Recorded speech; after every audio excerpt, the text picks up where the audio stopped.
मैं इस प्रोग्राम में आने में थोड़ा सा देर हो गई मेरे को, और अगर मैं यहाँ नहीं आ पाता तो शायद अपने आप को ज़िंदगी भर माफ़ नहीं कर पाता। तहे दिल से स्वागत आपका। हमारे भी गुरु ग्रंथ साहब के अंदर गुरु नानक साहब ने पूरी दुनिया का चक्कर लगाया, जिसके अंदर मक्का मदीना भी शामिल है। और जैसा कि एक सवाल इससे पहले हो चुका है कि गैर मुस्लिम जो है मक्का मदीना में अलाउड नहीं, या वहाँ का कैंटोनमेंट जो है अलाउ परमिशन नहीं देता। मगर ये तो तय है, आप मानते हैं, इस्लाम मानता है, हम मानते हैं, हमारे ग्रंथों के अंदर दर्ज है। गुरु नानक साहब के दो चेले थे, एक बाला और एक मर्दाना, एक हिंदू और एक मुस्लिम। मर्दाना की बहुत ख्वाहिश थी कि मुसलमान जब तक पूरा मुसलमान नहीं कहलाने का हकदार, जब तक कि वो काबा का दर्शन ना कराए, तो गुरु नानक साहब उसको लेके और काबा गए। हमारे ग्रंथ के अंदर जो दर्ज है कि जब वो वहां पहुंचे, उन दिनों बहुत लंबा ये किस्सा है, 1 साल लगता था, और वो रूट सारा उसका वर्णन है। और वहां जब मक्का जो मस्जिद के बाहर साथ ही एक दीवार थी, जहां पर के भारत के जो मुसलमान दर्शन करने जाते थे काबा के, उनको वहां ठहराया जाता था। वहां की देखभाल जो करता था वो मुल्ला जीवन करता था। जब गुरु नानक साहब अपने चेलों के साथ में वहां पर पड़े थे, तो सुबह जब मुल्ला जीवन वहां की सफाई करने के लिए आया, तो उसने देखा गुरु नानक साहब के जो पैर थे वो काबा की तरफ थे। वो गुस्से में चिल्लाया कि ये कौन काफिर है जो कि काबा की तरफ पैर करके पड़ा है, और उसने गुस्से के अंदर आके उनके पैरों को झटका दिया, दूसरी तरफ किया। तो हमारे ग्रंथ के अंदर दर्ज जो किस्सा है उसके अंदर यह है कि काबा भी उस समय हिल गया, जिधर गुरु नानक के पैर जाते थे काबा उधर मुड़ता था। तो वो जोर से चिल्लाया, ये कोई हजरत है, ये कोई औलिया है। तो उस समय के जो काजी थे मक्का के, काजी रुकनुद्दीन साहब थे, और शाह शरफ, कई हस्तियों के नाम हैं उसमें।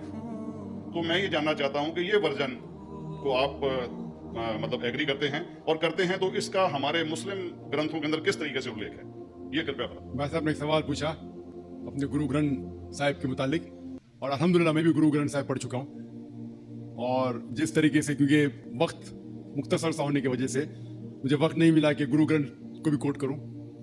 आपका सवाल का जवाब देने के पहले मैं आपसे ज़्यादा चाहूँगा कि इवन गुरु ग्रंथ की किताब पढ़ेंगे आप, ग्रंथ जिसे आदि ग्रंथ कहते हैं, और कोई सिख से पूछेंगे कि खुदा का तसव्वुर क्या है, सबसे बेहतरीन जवाब कोई सिख दे सकेगा, वो आपको कोट करेंगे जापूजी, जो गुरु ग्रंथ साहिब आदि ग्रंथ के सबसे पहले चैप्टर है, सबसे पहला श्लोक, जिसके कहते हैं जापूजी, जिसके मानी है कि God is true, he is only one, he is not begotten and is free from fear and want.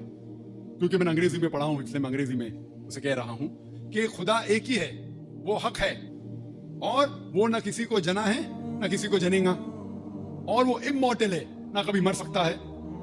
और इसको सिखिज्म में जो खुदा को कहते हैं Omkara, in manifest form he is Omkara, and unmanifest form he is एक ओमकारा। और कई इसके एट्रीब्यूट्स है, मिसाल के तौर पे परवरदिगार, अकल, और उसे रहीम कहा गया है, वाहि गुरु एज वन गॉड कहा गया है, और it is strictly against idol worship and अवतारवादा।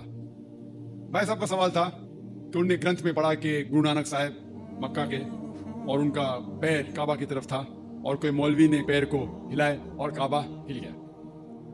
क्योंकि ये age of science and technology है, अगर कोई चीज जो किताब हजारों साल पहले लिखी गई है, 10,000 साल या 4,000 साल, तो शायद उसके बारे में हिस्टोरिकल रिकॉर्ड मिलना मुश्किल है। हालांकि इवन जीसस क्राइस्ट के बारे में 2000 साल हिस्टोरिकल रिकॉर्ड है, क्योंकि सिखिज्म जो एक एकदम नया मजहब है, जितने मजाहिब के मुकाबले हिंदुस्तान में नया है, कुछ सैकड़ों साल पहले 15th सेंचुरी में, toward the end of the 15th century, Guru Nanak साहब जो पंजाब के थे, ये मजहब कायम हुआ।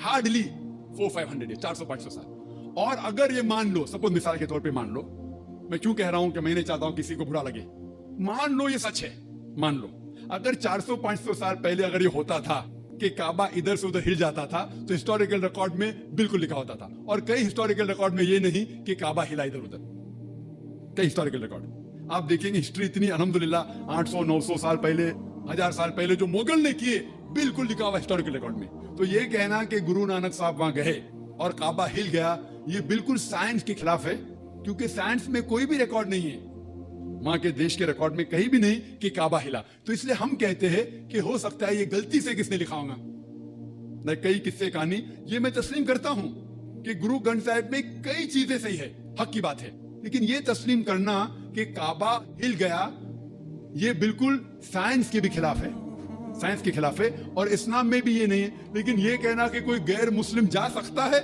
मुमकिन है चुपके से कोई गया तो हो सकता है